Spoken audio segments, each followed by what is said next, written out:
세 번째는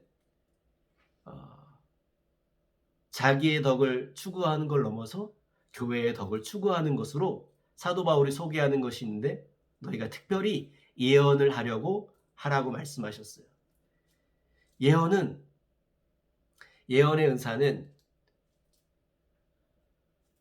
성령께서 그 예언의 은사를 받은 사람에게 깨닫는 마음을 주시고 그 깨닫는 마음을 사람들이 이해할 수 있는 언어로 표현해서 그 듣는 사람들이 세워지도록, 그 사람들이 믿음을 갖고 있지만 여전히 견고하게 세워져야 될 부분들이 있기 때문에 그들을 세우는 은사로서 예언의 은사를 허락하시는 것이. 예언의 은사는 자기의 덕을 세우는 데 있지 않습니다. 예언의 은사는 교회의 덕을 세우는, 형제와 자매를 세우는 목적으로 예언의 은사를 성령께서 주시는 것이.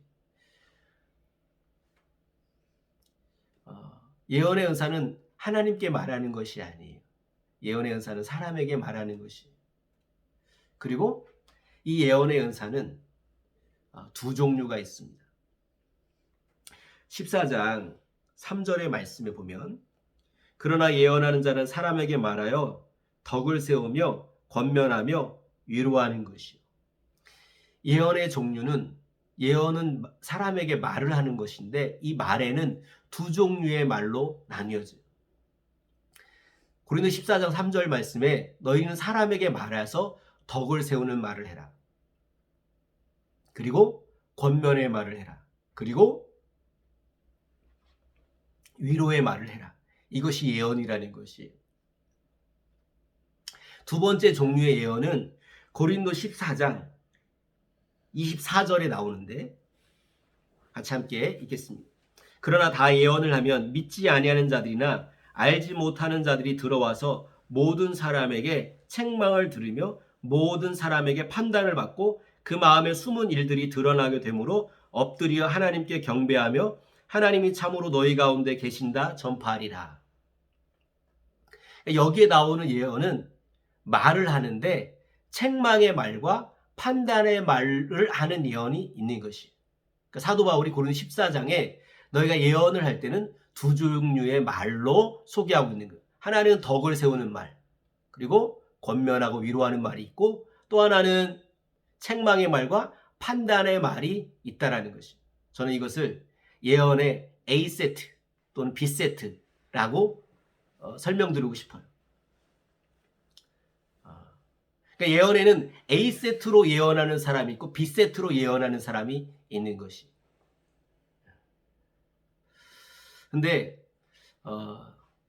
이걸 조금 정확하게 보면 A세트로 덕을 세우는 말과 권면하고 위로하는 말은 누구에게 하는 거냐면 사도 바울이 믿는 자들에게 하는 말이에요. 그리고 B세트, 책망하고 판단하는 말은 적어도 이 구절에서는 믿지 아니하는 자들에게 하는 말이에요. 그러니까 우리가 믿는 자들에게 예언할 때는 어떤 종류로 말해야 된다고요? A세트, 덕을 세우는 말과 권면하는 말과 위로의 말로 예언하라고 사도 바울이 말하는 것이. 그리고 믿지 아니하는 자들에게 예언할 때는 믿지 아니하니까 믿게 하려면 그들의 죄악들을 책망하는 것으로 그들이 믿는 자가 될 수 있으니까 책망하는 말과 판단의 말이 섞이는 거예요. 물론 우리가 믿는 사람들에게도 예언할 때 책망이 섞일 수 있어요. 요한계시록에 보면 그런 책망의 말과 판단의 말이 있으니까요. 그런데 저는 이렇게 권면의 말씀을 드리고 싶어요. 우리가 예언을 하려고 할 때 가장 중요한 것은 A세트처럼 덕을 세우는 말과 권면의 말과 위로의 말로 하는 그 예언에 집중하는 것이 필요하다라고 생각해요. 그리고 예언의 B세트 책망과 판단의 말은 교회에서 세움받은 은사자, 교회에서 이렇게 세움받은 직분자만 이 B세트로 예언하는 것이 좋겠다고 생각합니다. 그러니까 성도들끼리 그리고 가정에서는 예언을 할 때 A세트로만 예언하는 것이 좋겠다라고 권면을 드리고 싶습니다.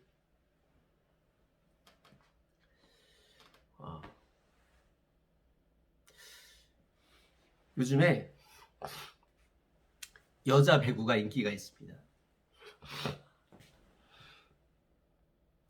흥국생명이라는 팀이 있는데 거기에 세계적인 월클이라고 하는 김연경 선수가 올해 한국에 복귀해서 뛰고 있는데 그 흥국생명의 팀 중에 외국인 선수가 한 명 있는데 부상을 당해서 교체가 돼서 지금 브라질 선수 브루나라는 선수가 뛰고 있습니다.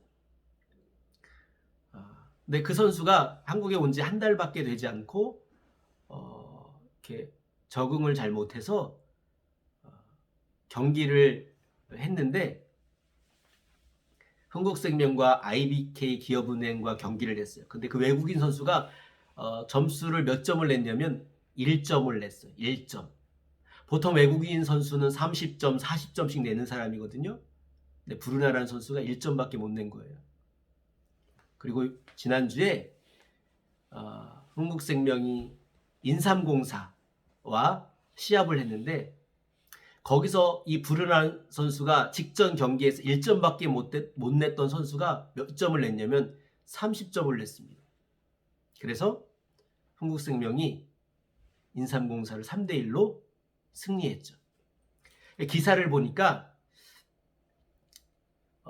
여러 가지 원동력이 있을 수 있겠지만 그 기사 중에 어떤 이야기가 나오냐면 그 흥국생명을 지도하는 감독이 박미희 감독이라는 분입니다. 제가 볼 때 예수님 잘 믿는 분 같아요. 항상 시합 전에 기도하시고 시합 끝나면 화면에 기도하는 장면으로 마치더라고요. 여자 감독이신데 예수님을 잘 믿는 분 같아요. 그분이 이 브루나 선수를 개인적으로 불러서 이렇게 말했다는 거예요. 브루나야, 너는 내가 얼마나 잘하고 있는 것을 너는 모르는 것 같아. 너는 너를 믿으면 안 되겠니? 그리고 외국인 선수라고 해서 모든 점수를 다 내는 건 아니야. 너는 한 세트에 5점만 내면 돼. 그 말을 들려줬다는 것이에요. 근데 신기하게 그 말을 듣고 그 브루나가 직전 경기에서 1점밖에 내지 못하는 그 선수가 30점을 내는 경기를 했다라는 것이. 그 박미희 감독이 지금 무슨 말을 한 겁니까? 성령의 은사로서의 예언은 아닐지 모르지만 예언의 말을 한 것이. 저는 이렇게 말씀을 읽다가 이런 생각이 들었습니다. 이런 깨달음이 왔죠.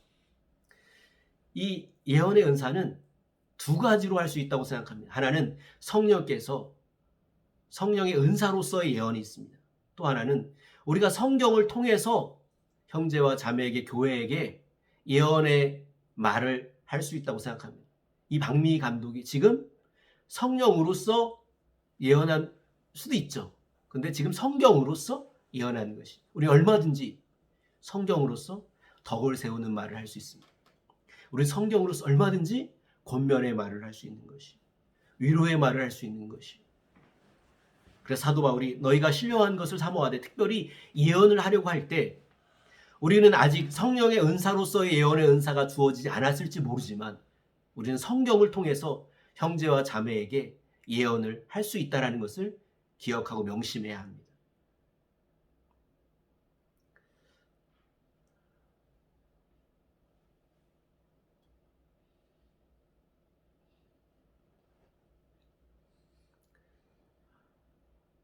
또 흥국생명 얘기를 한 가지 더 드리자면 거기에 월클이라고 하는 김연경 선수가 나옵니다.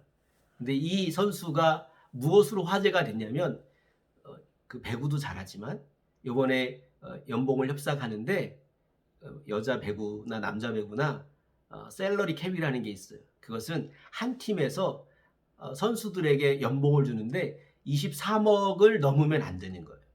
그래서 그 선수들이 23억 안에서 나눠서 그 연봉을 갖는 거예요.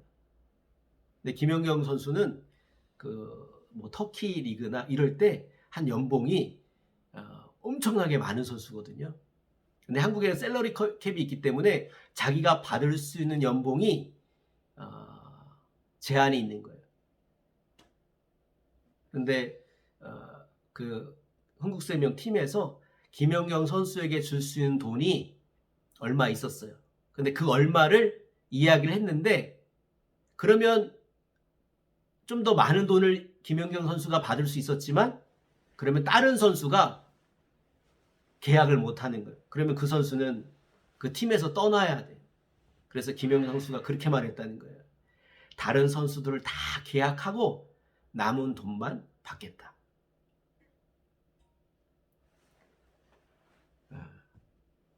자기 덕을 충분히 세울 수 있는, 자기가 더 많은 연봉을 받을 수 있음에도 불구하고 팀을 생각하는 거예요. 다른 선수들을 생각하는 거예요. 그러니까 김연경 선수가 인기가 대단한 거예요. 이렇게 자기 덕을 세우지 않고 팀을 세우고 다른 사람의 덕을 세우는 이야기가 교회에 많아야 되는데 세상에 좀 있거든요. 제가 그것을 소개해 드립니다. 세상도 자기의 덕을 세우는 것으로 하지 않고 다른 사람의 덕을 세우는 일들이 있는 것이, 이것이 하나님이 기뻐하시는 것이.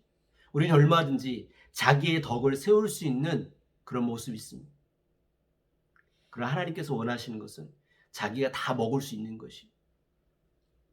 그러나 너는 교회를 생각해라. 형제 자매를 생각하라. 교회의 덕을 세우는 자가 되라고 말씀하시는 것이.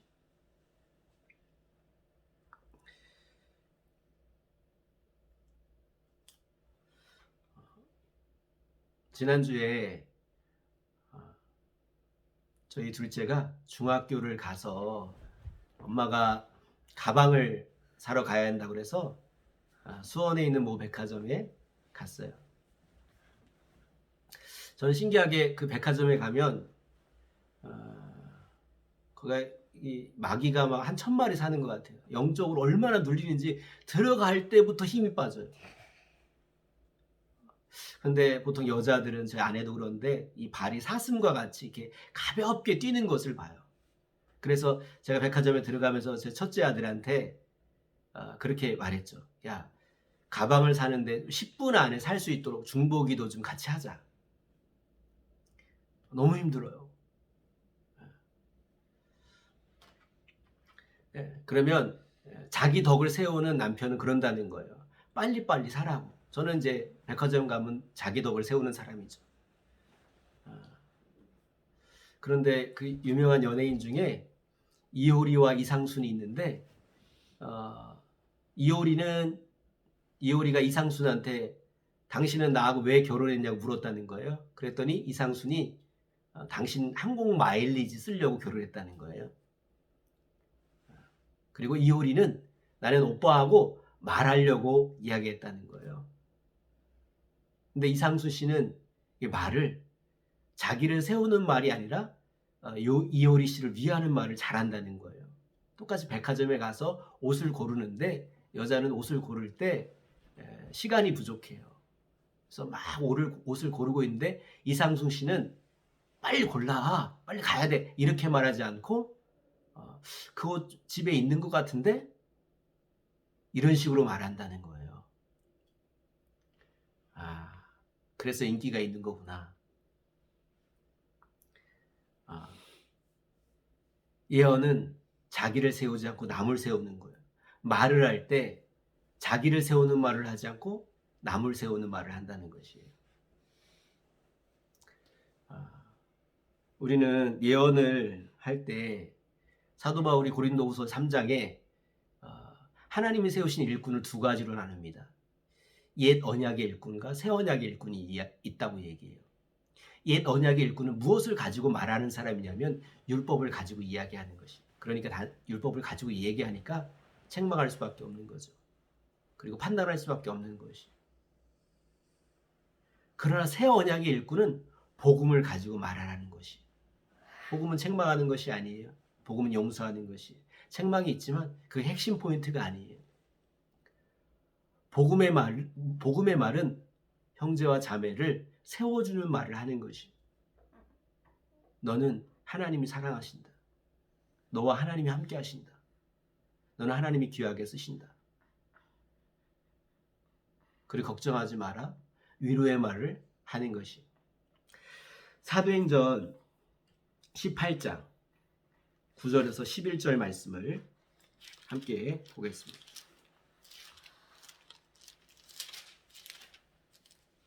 사도행전 18장 9절에서 11절 같이 읽겠습니다. 밤에 주께서 환상 가운데 바울에게 말씀하시되 두려워하지 말며 침묵하지 말고 말하라. 내가 너와 함께 있으며 어떤 사람도 너를 대적하여 해롭게 할 자가 없을 것이니 이는 이 성중에 내 백성이 많음이라 하시더라. 1년 6개월을 머물며 그들 가운데서 하나님의 말씀을 가르치니라. 이 말씀은 하나님이 바울에게 하신 말씀이에요. 바울이 지금 고린도 지역에 전도하면서 바울이 전도할 때 유대인들이 바울을 심하게 대적하고 비방하는 사건들이 있었거든요. 그날 밤에 하나님이 바울에게 하시는 말씀이에요. 어떻게 하나님께서 말씀합니까? 두려워하지 말라. 그리고 침묵하지 말고 말하라. 위로하시는 거죠. 지금 바울이 선교를 떠날 때 어떤 결심을 했죠? 하나님의 일을 하고 전도의 일을 하는 데 있어서 나의 생명도 조금도 귀한 것으로 여기지 아니한다라고 하는 결단을 하고 출발한 사람이에요. 근데 바울의 마음 가운데 두려운 마음이 있는 것이. 하나님이 야, 너 뭐라고 그랬어? 네 목숨도 내놓는다고 그러지 않았어? 근데 왜 두려워하고 있어? 겁쟁이야? 라고 책망의 말을 하지 않고 두려워하지 마. 내가 너와 함께하고 있잖아. 그리고 침묵하지 마. 말해. 하나님의 백성들이 이 고린도 지역에 많이 있어. 하나님이 바울에게 하는 말은 덕을 세우는 말, 권면하는 말, 위로한 말을 했다는 것이. 우리는 옛 언약의 일꾼이 아니거든요. 우리는 새 언약의 일꾼으로서 율법을 가지고 책망하고 판단하는 말을 하는 사람이 아니고 복음으로써 덕을 세우고 권면하고 위로의 말을 하는 사람이라는 것을 기억해야 합니다. 사도 바울이 교회엔 방언의 은사가 중요하지만 더 중요한 것은 예언의 말을 통해서 덕을 세우고 권면하고 위로하는 것이 중요하다. 그것을 하려고 하라. 바울이 이야기하는 것입니다.